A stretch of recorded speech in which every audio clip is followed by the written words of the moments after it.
அனைவருக்கும் வணக்கம். இன்னைக்கு நம்ம பார்க்கக்கூடிய தலைப்பு செரிமான பிரச்சனை. இன்னைக்கு இருக்க குழந்தைகளிலிருந்து பெரியவர்கள் வரை இருக்கக்கூடிய மிக முக்கியமான பிரச்சனை இந்த செரிமான பிரச்சனை. இந்த செரிமான பிரச்சனை இன்னைக்கு இருக்கக்கூடிய உணவு முறை, வாழ்வியல் முறைகளால் பசிக்கும் போது சாப்பிட்றதில்ல, டீ அதிகமாக குடிக்கிறது, கடை உணவுகள் அதிகமாக சாப்பிட்றது அப்படின்னு சொல்லி உடலை கெடுப்பதற்கான, இந்த வயிற்றை கெடுப்பதற்கான அனைத்து விதமான நடைமுறைகள் பின்பற்றப்படுகிறது. இப்போ இருக்கக்கூடிய உணவு முறைகளும் வாழ்வியல் முறைகளும் வயிற்றை சீக்கிரமாக கெட்டு போகக்கூடிய அளவுக்கு என்னென்ன விதமான உணவுகள் உண்ணணுமோ அவ்வளவும் நாம் இன்னைக்கு செஞ்சுக்குவோம். இப்போ இதுவையெல்லாம் தவிர்க்க முடியாத சூழலாக மாறிவிட்டது.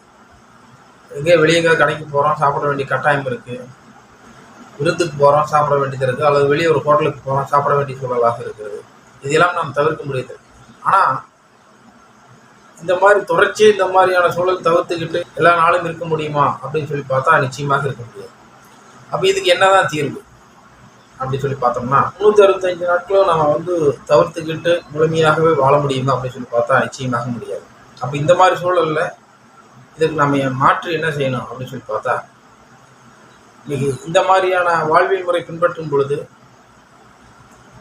உடல் வரக்கூடிய பிரச்சனைகள், பசியின்மை, அல்லது கொஞ்சமாக சாப்பிட்டாலும் வயிறு கும்முன்னு ஆயிக்குது, அல்லது சாப்பாட்டை பார்த்தாலே வாந்தி வர மாதிரி ஆயிக்குது, சாப்பிட்டதுக்கு அப்புறம் நெஞ்சு வலிக்குது, இந்த இடத்துல குத்துது, இடுப்பு பிடிச்சிச்சு, கழுத்து பிடிச்சி திரும்ப முடியல, கழுத்தை இடுப்பு வலிக்குது, எதுகழிச்சு வருது, ஏப்பமா, இந்த மாதிரி தொல்லைகள் அனைத்துமே இந்த அஜீரணத்தினால் வருது.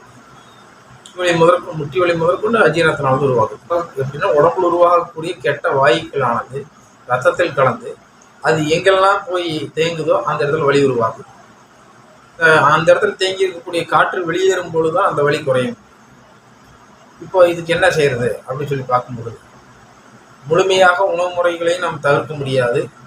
ஆனால் அதே சமயத்தில் இந்த மாதிரியான பிரச்சனையிலிருந்து நம்ம பாதுகாத்து கொள்ளணும் என்பதற்காக நாம் என்ன செஞ்சோம் அப்படின்னா, ஜீரண சூரணம் அப்படின்னு சொல்லி ஒன்று தயாரிச்சு, இந்த சூரணத்தில் பார்த்தீங்கன்னா உடம்புல செரிமானத்தன்மையை அதிகரித்து பசியை தூண்டி உடலில் உருவாகி இருக்கக்கூடிய கெட்ட வாயுக்களை வெளியேற்றி இந்த நெஞ்சு வலிக்குது, இடுப்பு வலிக்குது, முட்டி வலிக்குதுங்கிற தொல்லைகள்லாம் இல்லாமல் சாப்பிட்டதுக்கப்புறம் கொஞ்சம் ஒவ்வொரு தடவையும் சாப்பிட்டதுக்கப்புறம் ஒரு அரை ஸ்பூன் மோரில் கலந்து அல்லது தேனில் கலந்து நம்ம இதை சாப்பிடணும். அல்லது உணவுலேயே கூட ஒரு அரை ஸ்பூன் போட்டு பிசைஞ்சு இதை நாம் சாப்பிட்டு முடிச்சுக்கணும்.